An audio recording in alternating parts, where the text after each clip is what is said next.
It's the end of February. It's the 28th, right? It's Wednesday, 2024. We still have one more day of February in a leap year.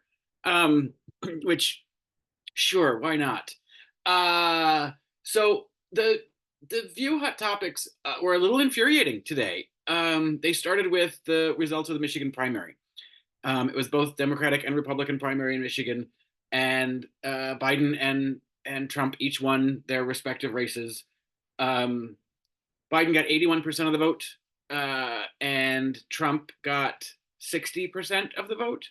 Um, and so there's this whole big thing about all these people that came out non-committed or uncommitted, and it's predominantly about the war in Israel and Gaza.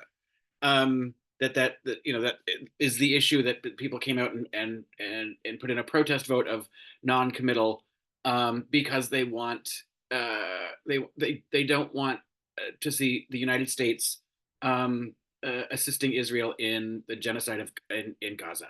I get it. The amount of time that this panel talked about what a protest vote is ridiculous. The amount of time that they spent talking about this entire topic and never once discussing the Republican results is ridiculous. For once, it was Amy Alyssa Farrah Griffin and Sarah Haynes who were the voices of reason that were like, "Hey, that's neither here nor there." To the rest of you who are all squawking about this discussion, this is the point of what's happening. And for Amy Alyssa Farrah Griffin to say, you know what? Hey, dum-dums, Joe Biden isn't sitting on his hands. He's actually actively working on this. He's trying to get a ceasefire. He's trying to get the hostages released, which is the priority first before the ceasefire, because that's the leverage that they've got. So it's like, and she's right. That's just the message that has to get out. There is apparently a deal in the works. They're hoping to have a ceasefire in place by Monday, but I think I already read that Hamas is like, fuck you, and so they're not doing it. That's no good. How do you negotiate with terrorists? I don't get it.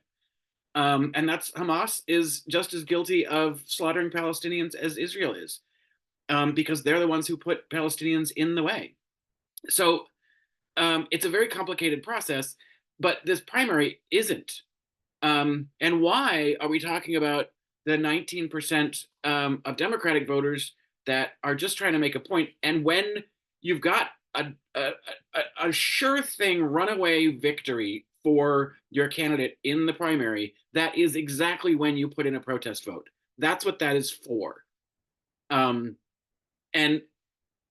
getting those people to understand that Donald Trump is going to be worse for Arabs and Palestinians than Biden has been isn't going to be that difficult to do. So the bigger story is, and the people are talking about, people are getting worried about Biden and whether or not we're going to get people out. Trump in the first four races didn't even get 50% of the vote. He won, but he won more votes than anybody else did. But and now his percentages are increasing because there's less people in the race. It's just done to Nikki Haley.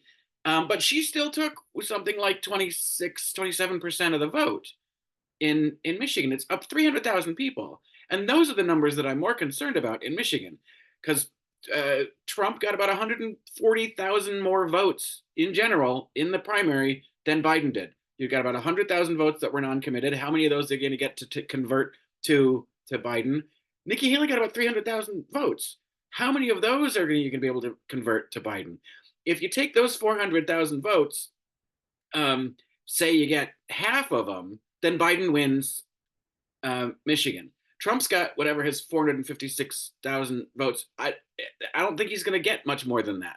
The people who are voting for Trump are going to vote for Trump. The trickle down of other Republican candidates, he may pick up some of that stuff, but it's how are we going to get those non-Trump votes voting for Biden? And that is the story there, because Michigan is an important state.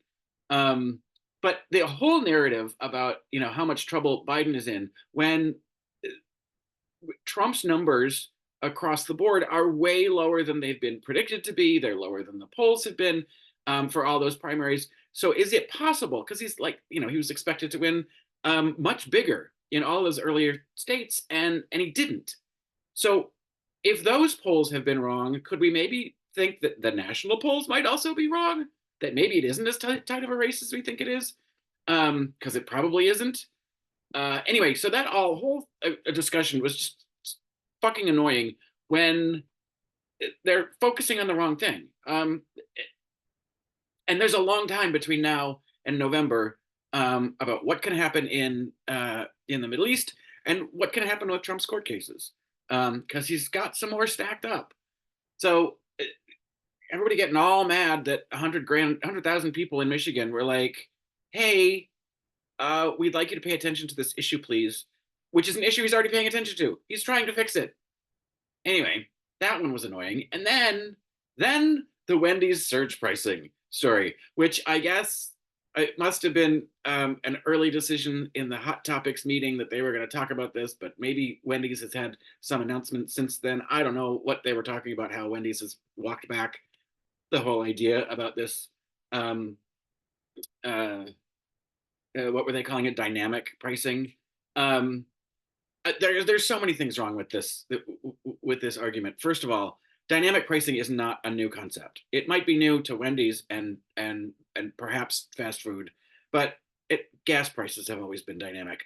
Airfare, hotel fares, any digital subscription, you're going to get marketed a different deal depending on where you are, and all of this, all of the whole dynamic pricing concept. Uber's been doing it forever. It's all based on AI. It's machine learning. It's available data that's just being processed, and the machine making business decisions and pricing decisions based on the data available about what's going on in the market. And dumb old Joy, she's like, supply and demand. If there's more demand, the price should go down. Well, that ignores incentive and opportunity. Economics don't work that simply, Joy. Sometimes she sounds like my mother. It's like there's more to it. But that's the whole problem, is that the idea of dynamic pricing can hit any sector. And that's what we need to be looking at. How much do you want AI to be making business decisions? And why can't we put on some sort of profit caps on corporations, which the Democrats tried to do and the Republicans voted it down? And that's the kind of thing we need to be focusing on, is how much are we going to allow corporations to manipulate their pricing strategies, and how often. Like our whole lives, gas prices have changed throughout the day, not let alone day to day, and that doesn't have anything to do with what the price of oil is that day. So this kind of price manipulation is not a new concept. How it's being implemented and the information that's being used, and the machinery that's actually causing it, as opposed to information being analyzed and looked at by people, that's new. And so that's the thing that we need to address, is how we are going to sort of regulate the artificial intelligence of the marketplace. And the whole idea of this whole thing about fast food is more convenient and cheaper is so bizarre to me, because it's it, this is where Joy did make a point. Just sounds like an old lady, but it's not that expensive to make some chicken, some pasta, throw in some broccoli, you got a meal. Better for you. Pasta's cheap. Pasta sauce is cheap. You don't have to make it from scratch. You could make all these things, and it's not that difficult to do, and nor is it that time consuming. So, I don't know where this whole idea that fast food is cheap, because it's not, especially when you're feeding a whole family. It's cheaper to make a big box of pasta. I don't know. That boggles my mind. But you know, people are busy. They work all day. You know what? Fuck yeah. It's hard. You work all day, then you got to do the home stuff when you like. But Jesus Christ, don't have kids. If it's too hard, don't have kids. Sorry, I'm getting all off topic, but that whole thing is just, that whole argument is just ridiculous to me, and it's the the reason that it's a viable economic strategy is because we put up with it. We're not trying in any way. We've put up with it for decades. That kind of pricing model.